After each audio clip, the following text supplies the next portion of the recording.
요한복음 2장 19절부터 21절까지. 함께 한번 읽어보세요. 함께 시작. 예수님께서 그들에게 대답하여 이르시되 이 성전을 헐라 사흘 안에 내가 그것을 일으켜 세우리라 하시니 이에 유대인들이 이르되 이 성전을 짓는데 46년이 걸렸거늘 내가 그것을 사흘 안에 세우겠느냐 하더라. 그러나 그분께서는 성전인 자기 몸을 가리켜 말씀하셨더라. 성전인 자기 몸. 성전인 자기 몸. 예수님께서 십자가 달려 죽으시고 부활하시면서 제자들이 확실히 알았겠죠. 아, 이것이 예수님이 저 성전을 헐어버려라. 그러면 내가 사흘 안에 이렇게 세우겠다는 것이 바로 이것이었구나. 알았겠죠. 예수님이 이 성전된 자기 몸을 얘기하시기 이전까지는 성전은 전부 다 물질로 만들어진 그러한 천막이든지 또는 건물이었어요. 그런데 예수님이 성전된 자기 몸을 얘기하신 거죠. 그러니까 어떤 의미에서는 유대인이나 이 바리새인들에게는 이해할 수 없는 것이었어요. 성전된 자기 몸? 어떻게 인간의 몸이 성전이 될 수 있어? 이것이었죠. 헤롯이 46년 동안 걸쳐 지은 성전을 헐어버리고 사흘 만에 세운다? 이해할 수가 없죠. 그런데 예수님은 그분이 십자가에 죽으시고 부활하신 이후에는 성전된 자기 몸, 곧 그분의 몸, 교회, 바로 구약의 창세기 24장에서 예표로 나왔던 리브가 그분의 아내를 하나님께 성전이라고 말씀하셨던 거죠. 예수님은 교회의 머리시고 여러분과 저는 리브가와 같은 그리스도 아내인 여러분과 저는 그분의 몸이니까요. 그래서 부부를 한 몸이라고 그래요. 남편과 아내. 아내와 남편은 신비예요. 에베소서 5장 22절부터 33절까지 그 남편과 아내의 이야기가 바로 그 교회 이야기거든요. 남편인 그리스도, 자, 아내인 교회. 남편과 아내. 근데 그 남편은 몸의 머리시고 여러분과 저는 그분의 몸, 교회. 근데 그 교회는 살아있어요, 죽어있어요? 그 교회는 죽어있지 않고 살아있어요. 살아있는 교회. 그래서 여러분들과 제가 성경 전체에서 교회라는 단어를 처음 보게 되면 마태복음 16장 18절에서 나와요. 내가 내게 이르노니 너는 베드로다. 내가 이 반석 위에 내가 내 교회를 세운다. 지옥의 문이 그걸 이기지 못할 거다. 이렇게 얘기를 하세요. 근데 그 교회는 분명히 건물인 교회는 맞아요. 그런데 그 건물은 반석 위에 세워졌고 그 반석은 예수님이에요. 예수님 위에 세워진 건물. 예수님은 죽은 분이 아니잖아요. 살아있는 분이잖아요. 건물이긴 건물인데 살아있는 건물인 거죠.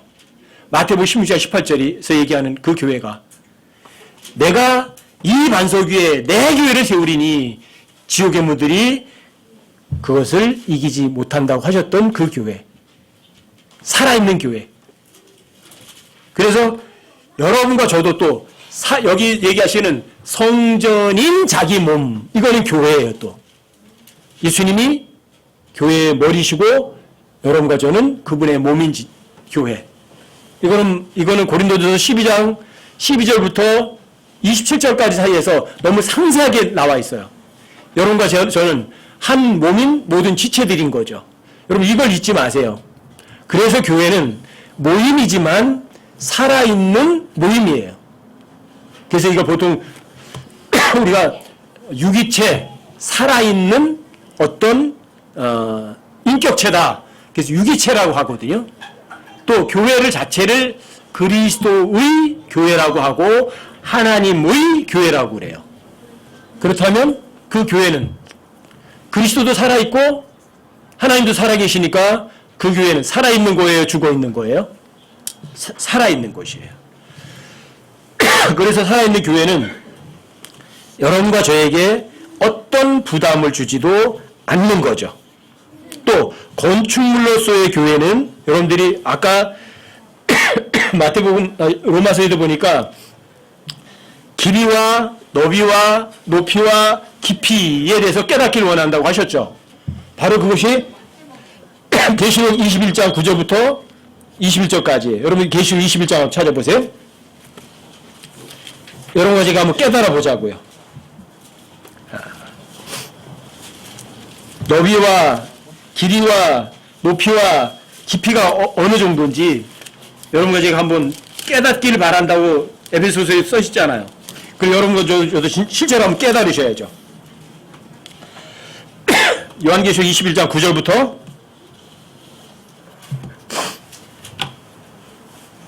21절까지요. 요한계시록 21장 9절부터 21절까지. 예수님이 저 성전 헐어버려라. 내가 사흘 만에 세우겠다.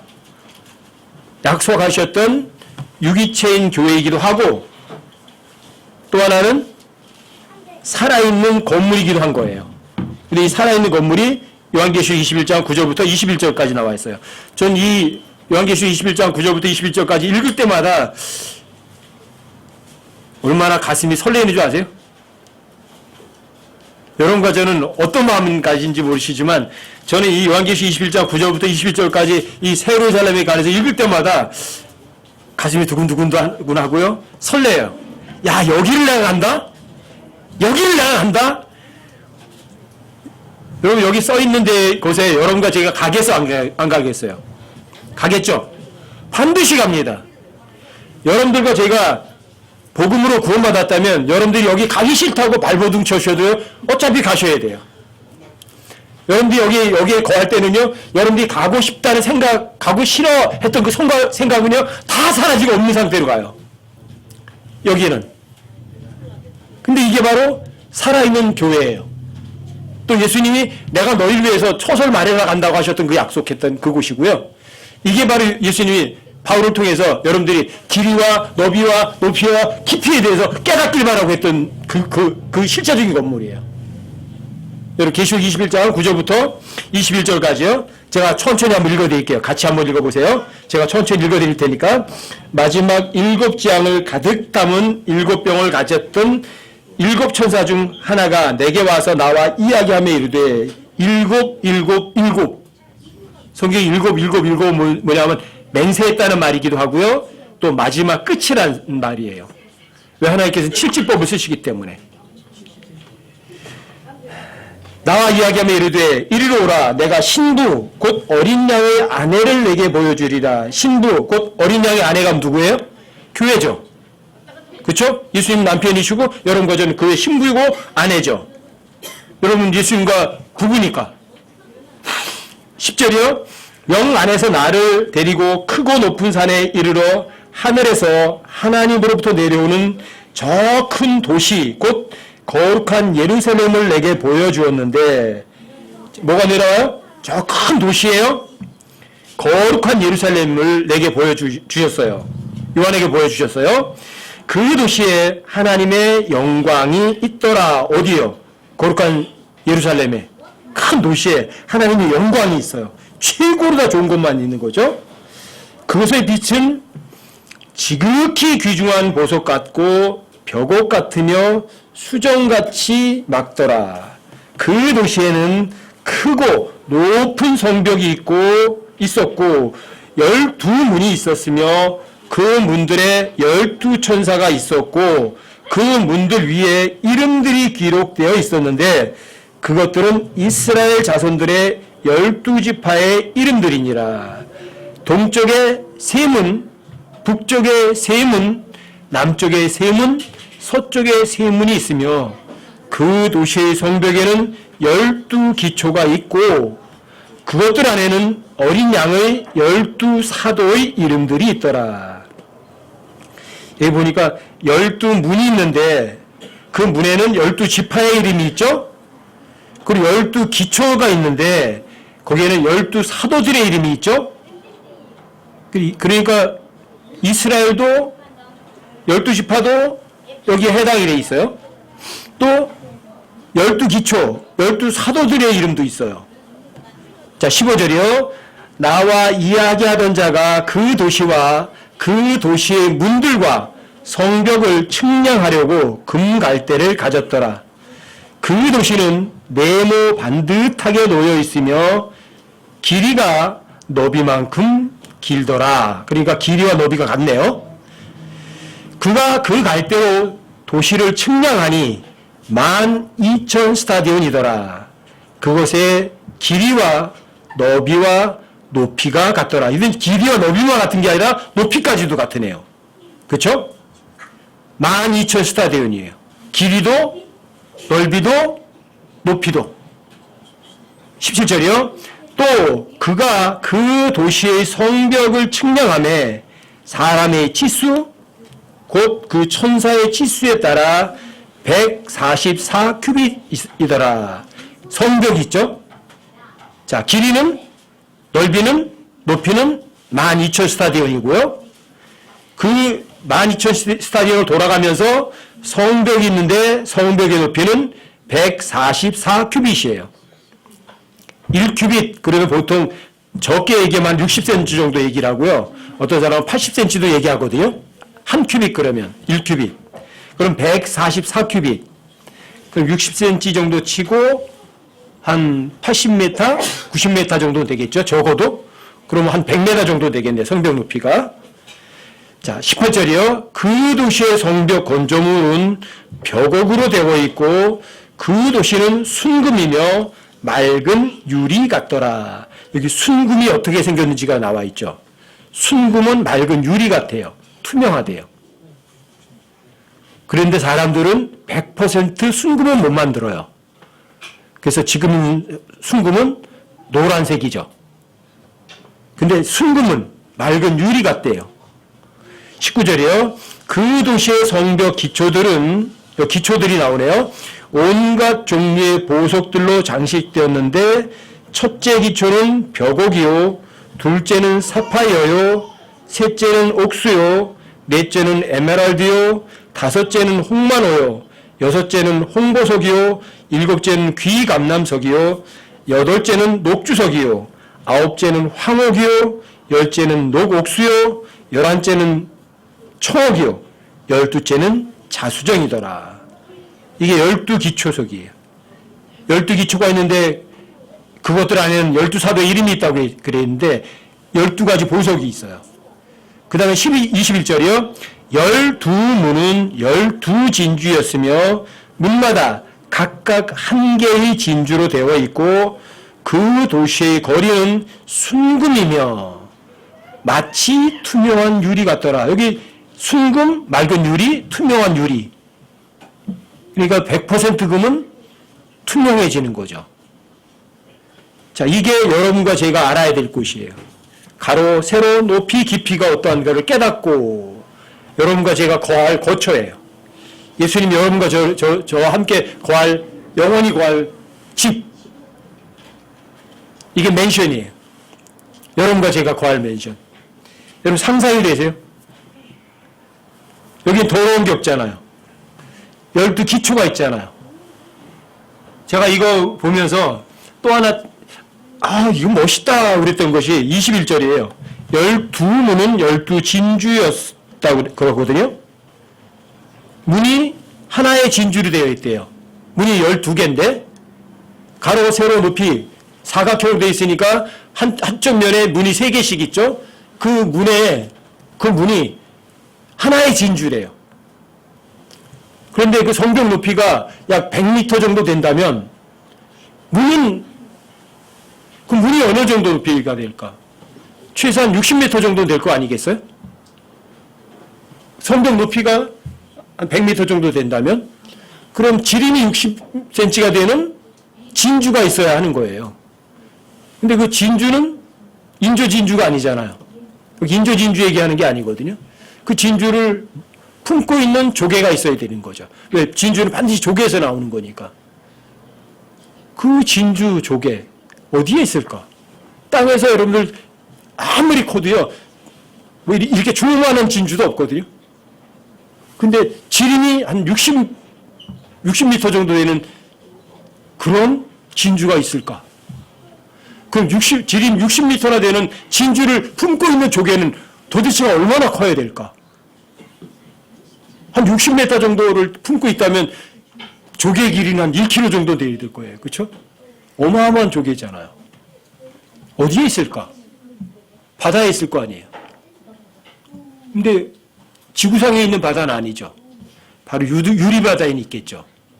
그 유리바다에 또 누가 헤엄치고 다니는데 붉은 용이 헤엄치고 다니기도 하거든요. 그 어마어마하게 큰 바다가 있어요.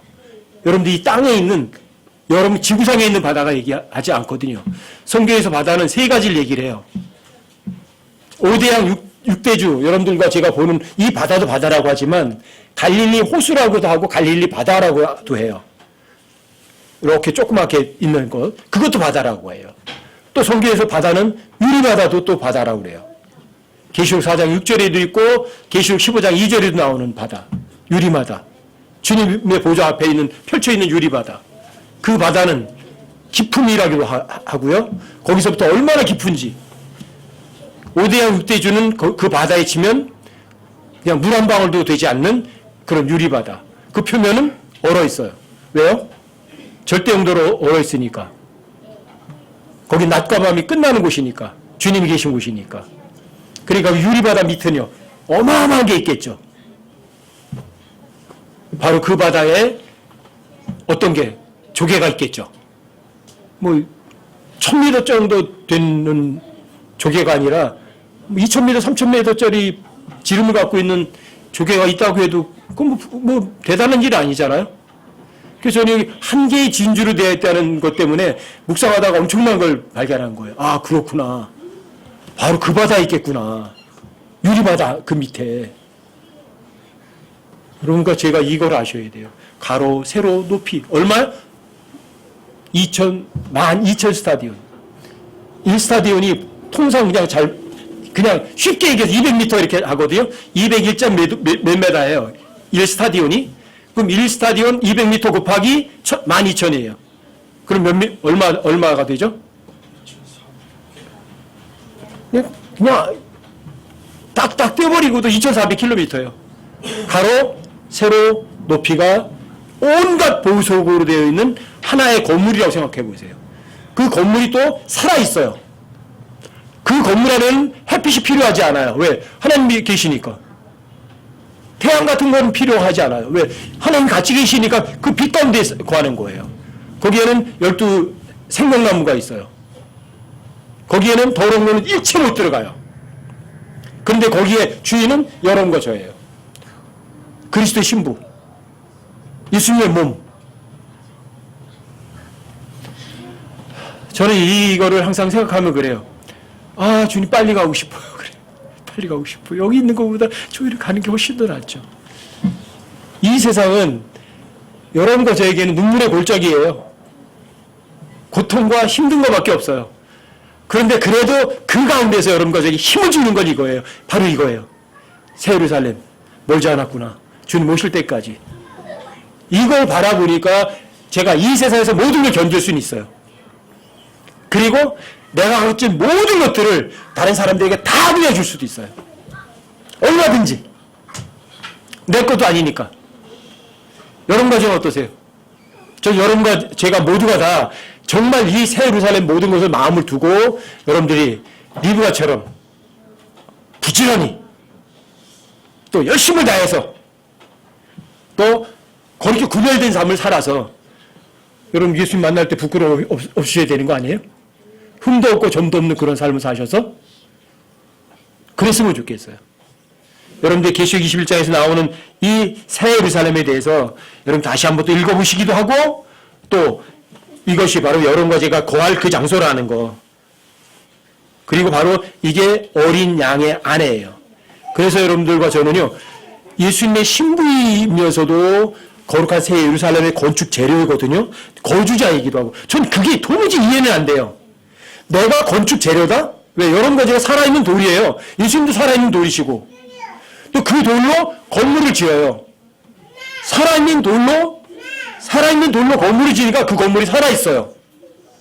근데 그 건물을 살아있는 돌들이 또 여기에 모여있어요. 그 건물들이 모여있는, 그 건축 재료들이 모여있는 것을 또 교회라고 그러고 그걸 성전이라고 그래요.